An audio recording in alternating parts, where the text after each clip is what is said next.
tal? ¿Cómo les va? Nos metemos de lleno en nuestro tema de hoy, que es nuevos lazos entre familia y escuela. Podemos pensar, podemos imaginarnos la continuidad pedagógica al margen de las familias. El vínculo no fue fácil, hubo reclamos, hubo reproches, hubo demanda, pero también hubo mucho agradecimiento. Vamos a conocer hoy una investigación sobre las condiciones de trabajo de los docentes en esta etapa. Los dejo ahora con imágenes de escuelas y el conjunto chileno Los Quilapayún. Aquí estamos, los de ayer, los de hoy, también los de mañana, porque así somos más fuertes en las ganas, a cantar lo que tenemos que cantar. Y aquí vamos, porque nada nos parece indiferente, cuando en juego está el futuro de la gente, que reclama de este mundo lo mejor.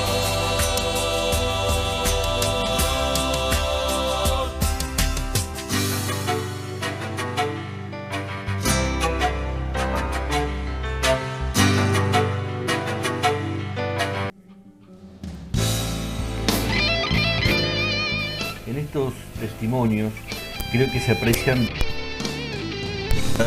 el trabajo durante este proceso de distanciamiento social preventivo y obligatorio y cómo esto afectó a las escuelas. Creo que esos rasgos son los aprendizajes inesperados y los vínculos renovados. Digo aprendizajes inesperados porque sin haberlo anticipado, sin haberlo previsto, nos vimos inmersos en un proceso de aprendizaje colectivo sobre estas nuevas herramientas y formas de organización para poder tratar de sostener algo de la tarea escolar.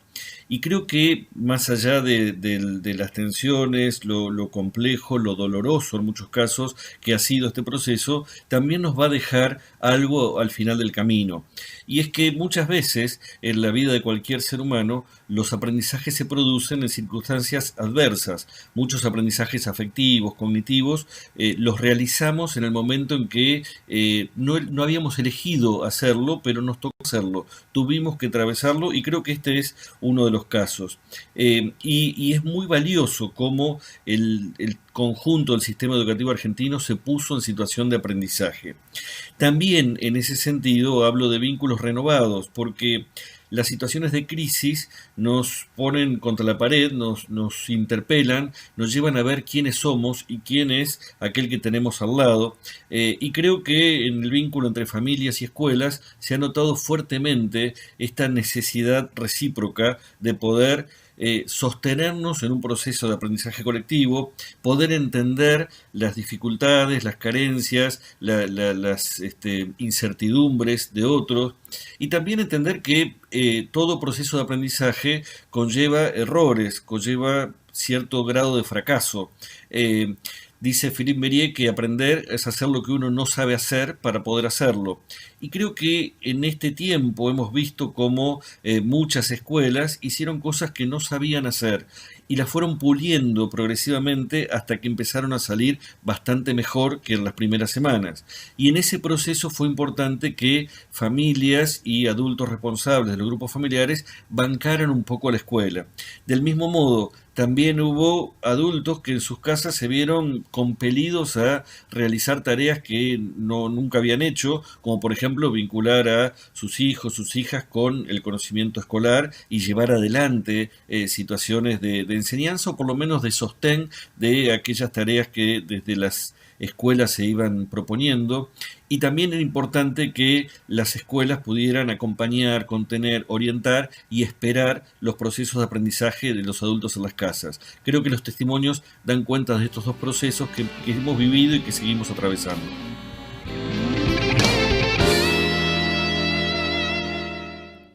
Bueno, efectivamente hubo errores, hubo aprendizaje de todos, hubo familias adultos, padres que por primera vez se conectaron con la modalidad de aprendizaje de sus hijos. Le doy la bienvenida a Valeria Da Benigno. ¿Cómo estás, Valeria? Muy bien, ¿cómo estás, Mirta? Bueno, una alegría tenerte en el programa porque Qué importante que se haya hecho esta investigación que ahora nos contarás y tan rápido, porque a lo mejor es muy útil también para hacer cambios y llamadas de alerta de algunas cuestiones que están sucediendo. Sí, tal cual contás, Mirta, un grupo de investigadoras, somos 3 investigadoras argentinas y 2 españolas que están haciendo el mismo trabajo en la zona de Cataluña. Trabajo con Analía Meo, también de la Facultad de Ciencias Sociales de UBA, y con Ada Freite-Frey de la Universidad de Avellaneda. Y la verdad es que muy tempranito, apenas iniciada la cuarentena, nos convocó la idea de documentar qué estaba pasando. Así que con mucho esfuerzo hicimos una encuesta a la que nos respondieron 852 docentes, varones y mujeres, muy interesadas en ver cómo había sido la concreción de esta continuidad pedagógica demandada desde las políticas y llevada adelante por el sistema. Nos interesaba no solo conocer con qué tecnologías, con qué soportes institucionales, sino también saber con qué saberes previos en el uso de TIC venían los docentes, para ver cuánto camino tuvieron que recorrer en tan poquito tiempo. Y Valeria, ¿te referís a una investigación en la ciudad de Buenos Aires y provincia de Buenos Aires? Exactamente. Han sido 852 docentes de la provincia y ciudad de Buenos Aires. La mayoría, 7 de cada 10, fueron mujeres. Y tenemos algunos datos para compartir que creo que es interesante, porque en esta construcción de familia y escuela. Dale, ahí está la primer placa. Perfectamente. Bueno, una primera cuestión es saber cuál es la dotación de recursos con la que cuentan los docentes en sus hogares. No está el aula, no está el pizarrón. Bueno, necesitamos computadoras y un espacio tranquilo de trabajo. Respecto del uso de computadoras, esas barras en rojo nos muestran porcentajes relativamente bajos de docentes sin computadoras de uso exclusivo, pero no por ello desdeñables, porque estamos hablando del 20% de los docentes que no disponen de computadora. Y esta semana ha sido muy claro esto. Hubo una política para promover la adquisición de computadoras. Así es. Y rápidamente se saturó, con lo cual acá se ve claramente la necesidad de fortalecer, sobre todo en los docentes de educación estatal. Los docentes de educación privada, no religiosa, están mejor dotados de equipos de computación en sus hogares. Claro. Así que esta es la primera cuestión que hay que remarcar. La segunda, dando para la placa 2, tiene que ver con la disponibilidad de un espacio aislado. Sí, estamos tema hablando, importantísimo. No hay aula, un lugar tranquilo para enseñar. No se puede hacer una clase en línea, virtual, un Zoom o lo que fuere, si uno no dispone de ese espacio. Bueno, y ahí acá se complicó más. Es un poco más preocupante, porque hay 4 de cada 10 docentes que no tienen ese tipo de comodidad en sus casas. Y nuevamente aparece esta discrepancia entre las condiciones de vida de los docentes que trabajan en escuelas estatales, que son más deficitarias que las de docentes que trabajan en la educación privada no religiosa. Y esto es un dato nuevo.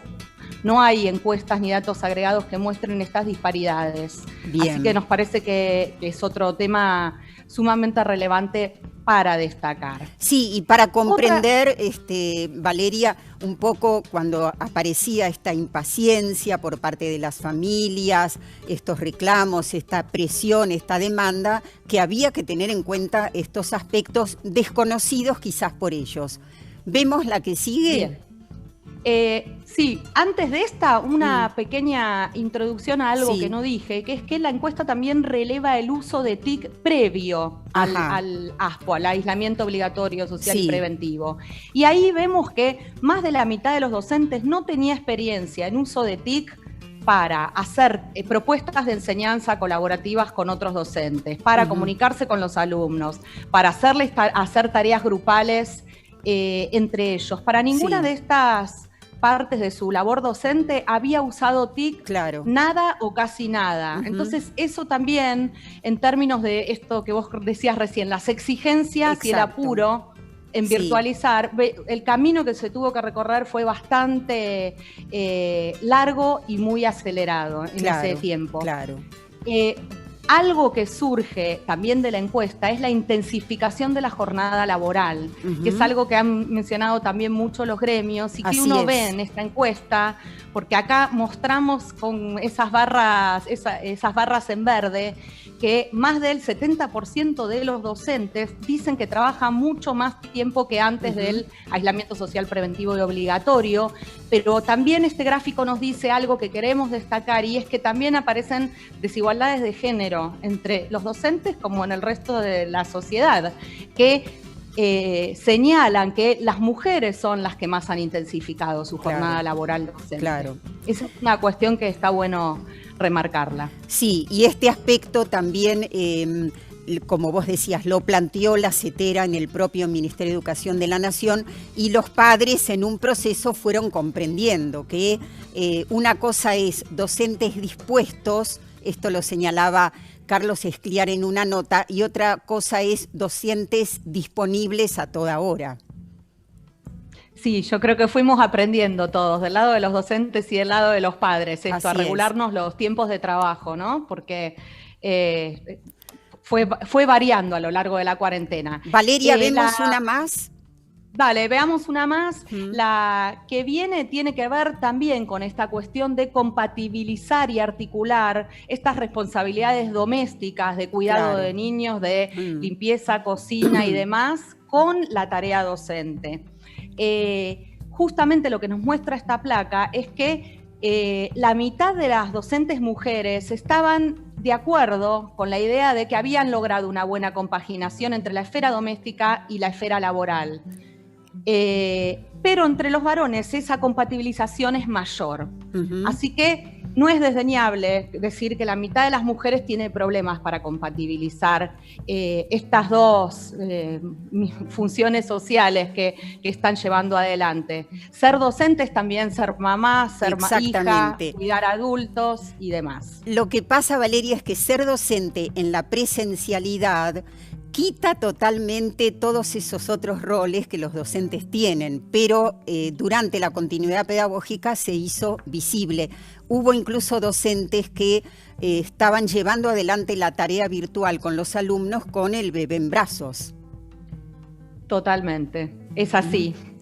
Hay muchas lindas anécdotas al respecto. Sí. Si querés, seguimos más adelante con uno o dos datos adicionales que me parece interesante compartir. Bueno, muy interesante esta investigación, ojalá sea tomada en cuenta, y en el próximo bloque vamos a conocer testimonios de escuelas secundarias, madres, un director y nuevamente Isabelino Siede. Mochila al hombro, cuaderno nuevo, pájaro de papel. Se busca escuela que deje huella y abrigue bien. Cuaderno nuevo, pájaro de papel. Se busca escuela que deje y no todas las situaciones fueron ideales, las hubo más complejas. Vamos al encuentro de Mariela, mamá de un alumno, Joaquín, de Escuela Media de la Ciudad de Buenos Aires. Bueno, nosotros como familia la verdad que vivimos esta etapa con bastante incertidumbre, en el sentido de que, bueno, no terminábamos de comprender cómo era esta continuidad con la escuela, si se trataba de una continuidad pedagógica o solamente, bueno, la escuela estaba ahí acompañando afectivamente a los chicos, ¿no? Yo creo que mi hijo tampoco lo tuvo tan en claro, de hecho no tuvo tan en claro qué es lo que la escuela esperaba de él y qué es lo que él podía esperar de la escuela. A veces le preguntábamos cómo estaba, si iba haciendo las tareas y cómo le iba con eso. Y nos decía que, bueno, que la mayoría sí las hacía, pero que, bueno, que no eran obligatorias porque estábamos en cuarentena. Así que, bueno, esa era un poco su mirada. Bueno, las propuestas de los docentes fueron muy desiguales en términos de frecuencia, de cantidad, de calidad, inclusive de modalidad. Y con cierta preocupación también vimos que en general, salvo excepciones,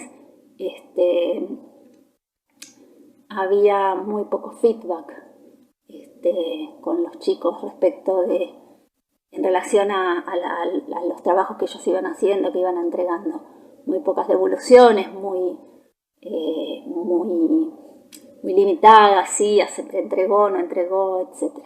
A los chicos en general les provocó bastante, desmotivación, que además, sumado a la frustración de este confinamiento, de no verse con los amigos, de no hacer las cosas que les gustan.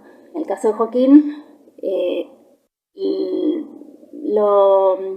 con motivo de hacer las tareas, él se solía conectar con sus compañeros y eso los mantenía bastante acompañados. También estos, con el correr de los días, lo que también estuvo pasando que los horarios se iban haciendo cada vez más desajustados hacia la noche. Eso también le fue haciendo dificultoso volver a restablecer el vínculo con la escuela, que en el caso de él funciona en turno mañana. ¿Qué me hubiera gustado? Me hubiera gustado tener hacia las familias y también hacia los chicos una comunicación más fluida, más clara, saber que podíamos contactarnos con algún referente que de alguna manera pudiera traducir las comunicaciones más generales que iban a toda la comunidad, y que además chequeara en qué medida los mensajes estaban llegando. También me hubiera gustado tener un sustituto, algo así como un sustituto de cuaderno de comunicaciones, que a las familias nos da un termómetro sobre cómo les está yendo.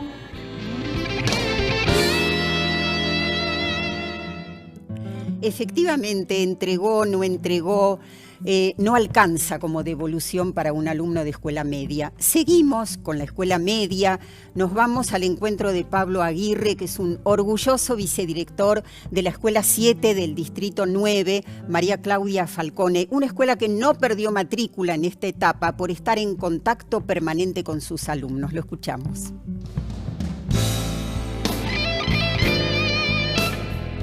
Bueno, en primer lugar, respecto al tema de las familias, sí, ni bien empezó la pandemia, tuvimos que ponernos en contacto inmediatamente, porque no hubo tiempo de avisar nada. De todas las vías que conocimos, yo a la que recurrí, y que fue un gran resultado, fue armar un grupo de WhatsApp con un adulto referente por familia, y ese grupo ese referente familiar me conectaba a su vez con todo el grupo. Entonces, con un grupo de WhatsApp yo tengo acceso a 520 familias, más o menos.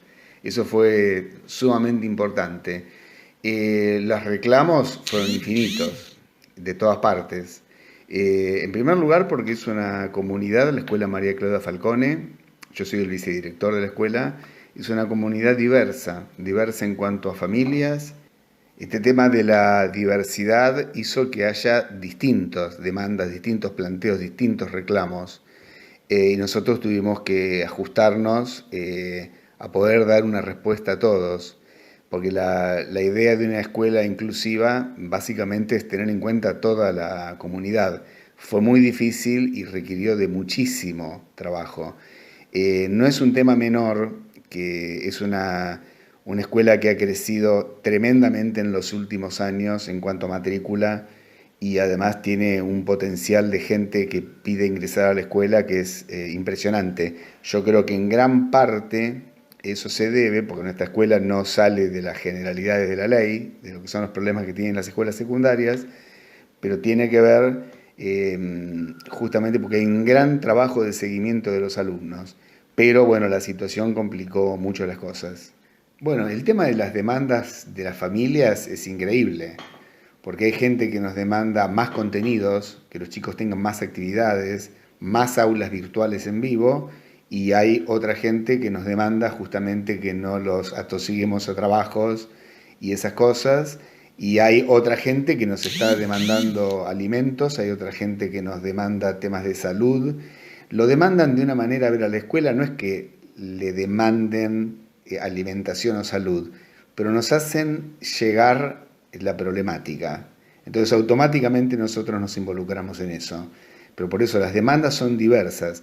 Hay una parte de la comunidad que pide exclusivamente calidad educativa, pero hay una gran parte de la comunidad que pide asistencia de todo tipo. Respecto a la otra parte de la ayuda que tiene que ver con la beca alimentaria, hay una beca refrigerio para algunos chicos, pero que es muy insuficiente. Entonces, dada la situación, nosotros implementamos otro dispositivo donde los docentes y los padres de otros chicos donan alimentos y donan dinero con el que compramos alimentos. De esa manera, cuando citamos a las familias, les podemos dar algo verdaderamente considerable. Pero esto implica el esfuerzo de toda la comunidad educativa. Acá colabora muchísima gente en esta. Los padres de los alumnos en primer lugar. O sea, estamos trabajando junto con ellos, no son algo separado del colegio.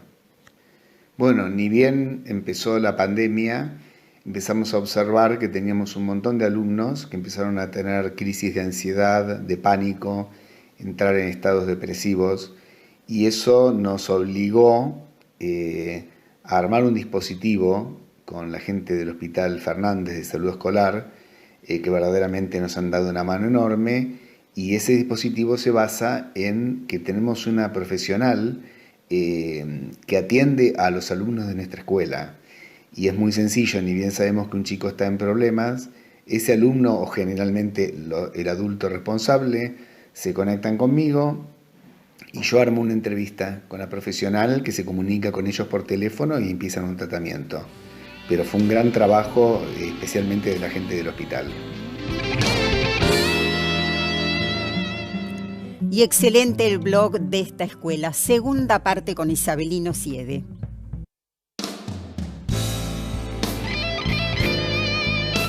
Hay una figura que me parece que es muy rica, muy potente en el ámbito de la pedagogía y de la didáctica, que es la figura del contrato.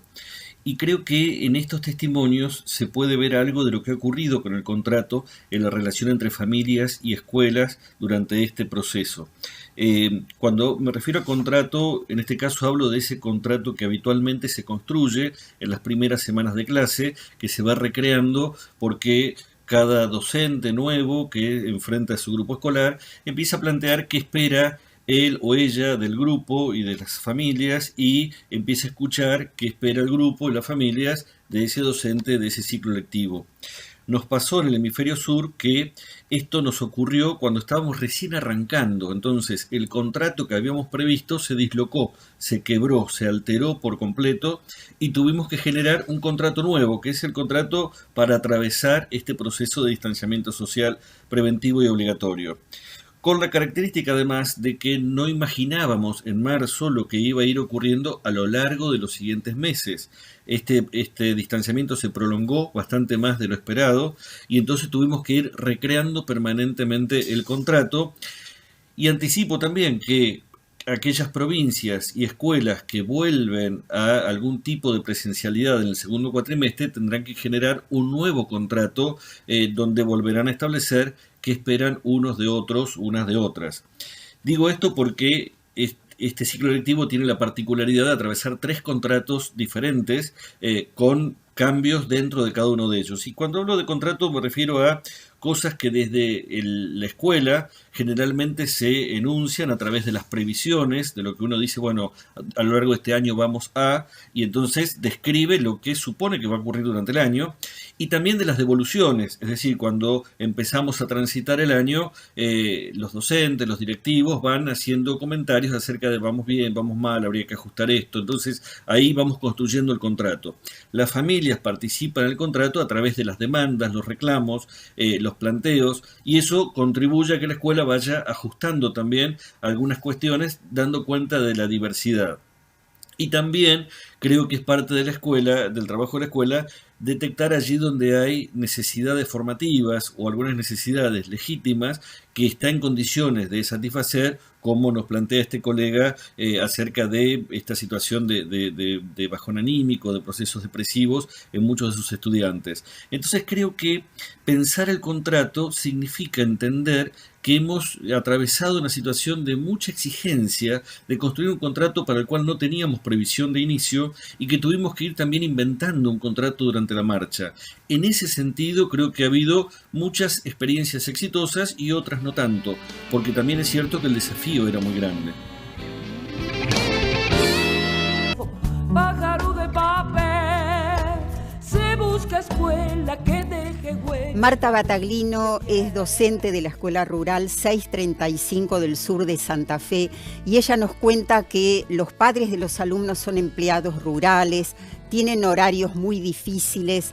Nos pusimos en su lugar, dice realmente con mucho afecto, y señala: los niños sienten nuestra presencia, aplausos para ellos, son el corazón de nosotras. Nos vamos al encuentro de los directivos del Jardín de la Esquina y la Escuela Primaria Aequalis de la Ciudad de Buenos Aires. Cuando en marzo se establece el aislamiento social obligatorio, fue un desafío enorme para todas las escuelas tener que definir en el momento en el que teníamos que estar comenzando las clases la continuidad pedagógica y a través de qué vías y plataformas nos parecía que iba a ser la más adecuada. Cada escuela se vio en la necesidad de, según su proyecto pedagógico, según su modalidad, su manera de entender la enseñanza, seleccionar cuáles de las que estaban disponibles eran las que se acercaban más a lo que nosotros entendemos como enseñar y que los chicos y chicas aprendan a una edad en la que todavía son muy pequeños y pequeñas. Nuestra escuela es una escuela de nivel inicial y nivel primario y por eso mismo los estudiantes todavía no tienen ni la autonomía ni todos los recursos para llevar adelante una educación virtual. Es por eso que la educación a distancia está aprobada y desarrollada para terciarios y adultos, y en este sentido el primer requisito indispensable para nosotros fue construir una comunicación con las familias, con los adultos responsables de nuestros alumnos y alumnas, que iban a ser ellos los que iban a tener que sostener en cada una de las casas los propósitos y las actividades que nosotros planteemos en la virtualidad.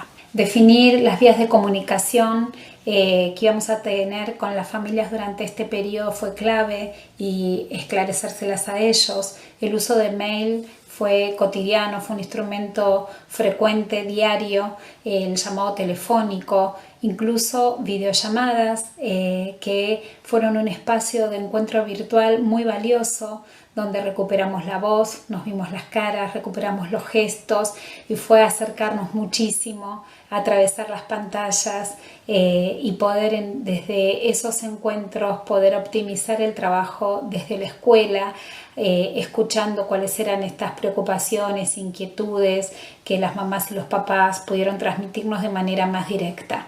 Pero hay algo que sucede en la escuela que es propio del espacio escolar. Sin embargo, con mucha capacitación y trabajo y con mucha escucha pudimos llevar adelante todos los contenidos de este primer cuatrimestre y diseñar la continuidad pedagógica para los futuros meses. Desde un principio pensar la continuidad pedagógica en la escuela fue un desafío muy importante. En principio el trabajo que hicieron maestros y profesores fue impresionante porque se tuvieron que acomodar a una situación para la que nadie estaba preparado y esto requirió de mucho trabajo y mucha capacitación. Con el tiempo fuimos viendo que había herramientas muy potentes para la comunicación con los chicos y fuimos ajustando un poco también ese trabajo, sobre todo el trabajo a partir de audios y de videos. Videos donde los maestros explicaban contenidos, pero también donde apuntaban a poder comunicarse con los chicos y a contarles un poco cómo iba a ser esta modalidad y cómo organizarse. Los maestros comenzaron a hacer videos los días lunes para organizar la semana y presentarles a los chicos agendas para que ellos pudieran sostener una rutina, tener en claro cuándo iban a hacer las actividades, cuándo iban a hacer las videollamadas, y esto la verdad que de a poco y con el paso del tiempo fue acomodando un poco la situación. No solamente los maestros, sino también los profesores de las distintas áreas se acoplaron a esta modalidad y también produjeron contenidos y armaron encuentros por videollamada que apuntaban a trabajar, digamos, con los contenidos de sus áreas, pero también a generar un encuentro con los chicos para poder verse, para poder escucharse, para poder conectarse desde la música, desde las artes visuales, desde la educación física. Las distintas áreas también participaron mucho de esto.